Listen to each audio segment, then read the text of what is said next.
During my sophomore year of college, after all of my closest friends had either transferred to other schools or dropped out altogether, I was left wondering, what should I be doing with my spare time? I wasn't really doing YouTube yet, and I couldn't spend a whole lot of time with Jaden because she lived in Wisconsin, and video games just really weren't doing it for me, so I settled on movies. I finally watched Harry Potter, which I ended up liking a lot more than I expected I would. It was a series that obviously I knew people were hardcore into, but I had never really given it a chance. And then after I watched it, I think more than anything, I finally understood the hype. So I started thinking about other movies that I could watch, and the first thing that popped into my head was the Fast and Furious franchise, because talk about not understanding the hype. I'm an absolute sucker for fun blockbuster movies, okay? I love Kingsman and Jack Reacher as much as the next guy. But something about Fast and Furious never really drew me in. At that point, they had already made 7 main movies, and I hadn't seen a single one of them. All I knew was that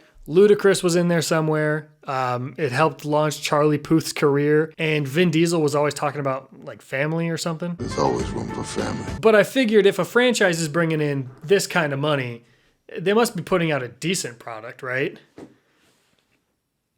Right? So I sat down ready for 12 hours of rumbling, growling, American-made muscle. And also like some cars or something. I went to a super sketchy website and I turned on Fast and Furious. And I was confused as all get out. Why are they referencing characters that I don't know so often? How many times are they gonna talk about a job as if I was there? What are you talking about? I don't know anything about any of these people or why they're doing what they're doing. Why don't they set any of this up? This is the first movie. Except it wasn't the first movie. I was watching Fast and Furious, which is actually the 4th movie. And the first one is The Fast and the Furious. So maybe fire whoever came up with those titles, I don't know. Then I watched the second movie, Too Fast, Too Furious. Thank you for holding my hand this time. And I thought it was a damn prequel. Like, good, they're finally answering some of the questions that I had during the last movie. And then I turned on what I thought was the 3rd movie, Tokyo Drift. It's not the 3rd movie. To my credit, technically it is the 3rd movie that they made, but in, the timeline of the universe, it actually comes 6th. So I went from 4 to 2 to 6. Needless to say, I was more than a little bit confused. At this point, my brain was already mush, so I just kept watching Tokyo Drift anyway. And you know what? I liked it. I really liked it. It was the definition of just dumb fun. I didn't know what was going on in the story, and as far as I'm concerned, the story wasn't even very good. But the driving was cool, and the soundtrack was absolutely bumpin', and my mushy little brain had a very good time. And it's been 5 years since then, so I thought it might be fun to revisit one particular scene that I distinctly remember being a cinematic masterpiece. The opening race of Fast and Furious Tokyo Drift. This is a fictional movie. None of this is real. I just needed to clarify that for some of you. This guy Sean just transferred schools because he's always getting in trouble and stuff. So that's what's going on. That's the setup for this scene.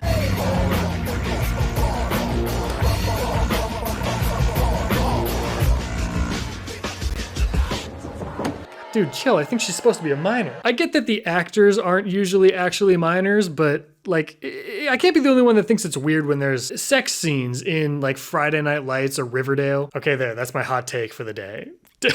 Too much underage sexiness going on in Hollywood. Nice ride. Does the job. What job? Delivering pizzas? I mean, we're like teenagers, so yeah, I guess. That's actually a pretty solid job for a high schooler. Pizza delivery? Yeah, don't knock the hustle. It's not the ride. It's the rider. And the rider can deliver a mean meat lovers with extra sauce in 30 minutes or less. I do actually deliver pizzas. How's that? Oh man, it's Brad from Home Improvement. How many years have you been in high school, buddy? Hey, you talking to my girl?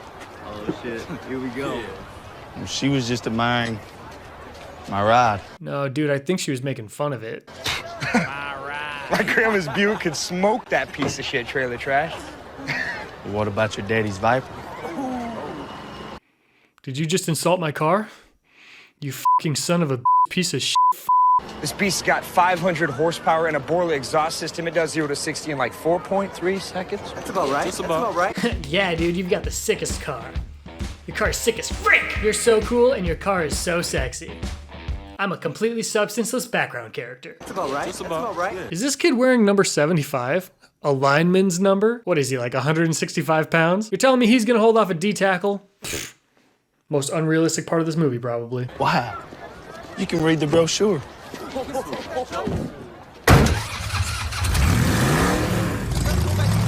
Okay, they've been not so subtly cluing us in that this guy is the captain of the football team or whatever, right? Number 13, preppy blonde dude, hot girlfriend. Literally all signs point to him being football captain, right? Okay, but check this out.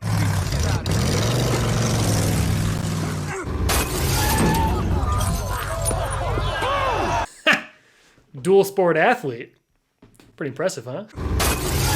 All right, Lucas, you looked right into the camera there, but we only have a budget of $85 million, so I think we're not gonna be able to do that take again.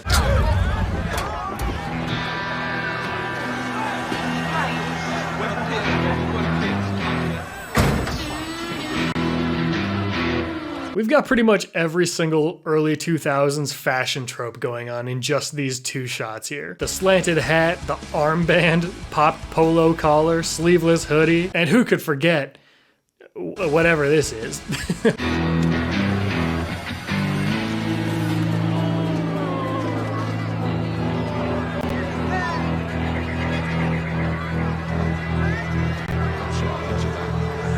Bro, I know there are literally 5 of us standing right here and dozens more waiting to back us up, but he's got a little wrench and his shirt is tucked in, so I don't think we should with him.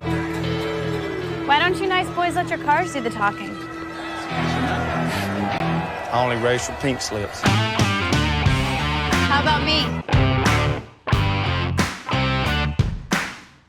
Winner gets me.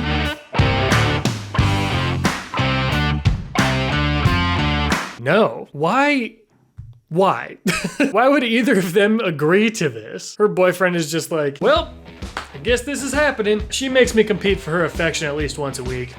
I am very lonely and have no self-worth. Also, pretty bold of her to assume this guy wants literally anything to do with her. I guess I gotta solve everyone's problems around here. All right, boys, whoever wins this race gets to bang. No, thank you. What? Not interested. I'd rather have his car. But I'm the pretty blonde girl. I'm irresistible. You're like a 5. Also, shout out to anybody whose school mascot is or was the Ducks. Very fearsome. So they break into this development where there's a bunch of construction going on, and that's where they're gonna race.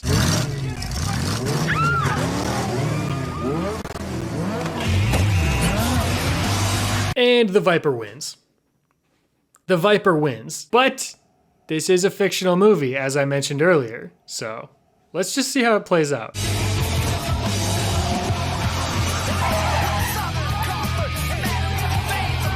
How is it fair that the football players are just blocking the road? Was this Mario Kart? I thought we were running a tight ship around here. This race has lost all legitimacy. How are we supposed to know who truly won the right to smash the quarterback's girlfriend if we can't even keep the track clear of obstructions? This is ridiculous.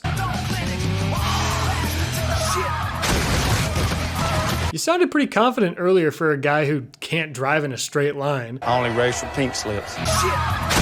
Maybe that's why he's better suited for Tokyo drifting, because it's not in a straight line. I'd also like to take this time to point out how much different the stunt drivers look than the actual actors. Not a big deal, but it's just funny. And I swear this is that overly enthusiastic guy who's in the background of all the High School Musical movies.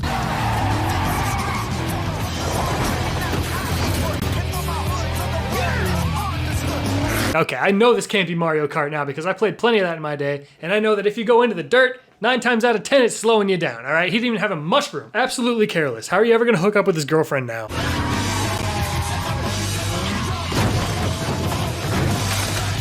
Gross.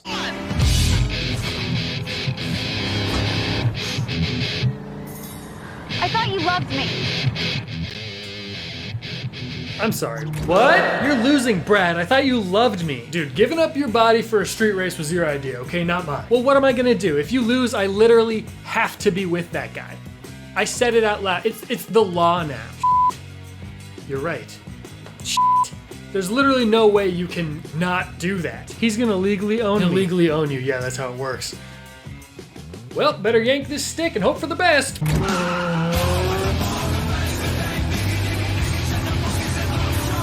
Oh, well.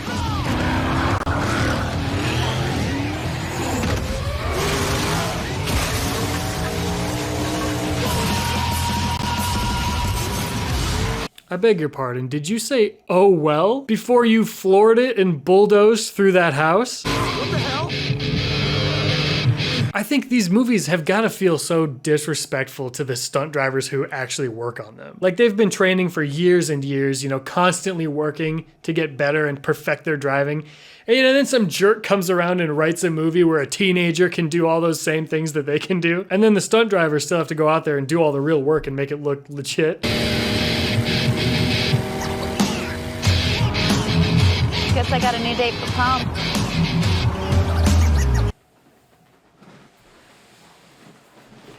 King, you don't deserve this. Go find yourself a girl who appreciates you and treats you with dignity. Your only crime is loving too much and being too gosh darn passionate.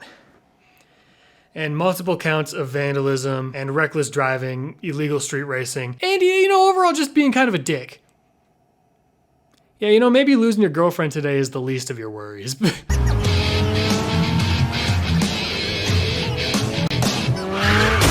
Or not, it's the most of your worries. It's the most of your worries. Shut up! Hey, stop the car! Shut up! Stop it! Shut up, you stupid bitch. This is the right thing to do.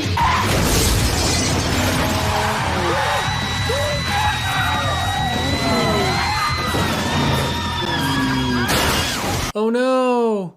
Is the crash dummy okay? For real though, what a devastating impact. And Sean takes a nasty spill himself, yeah, after a quick Tabasco product placement.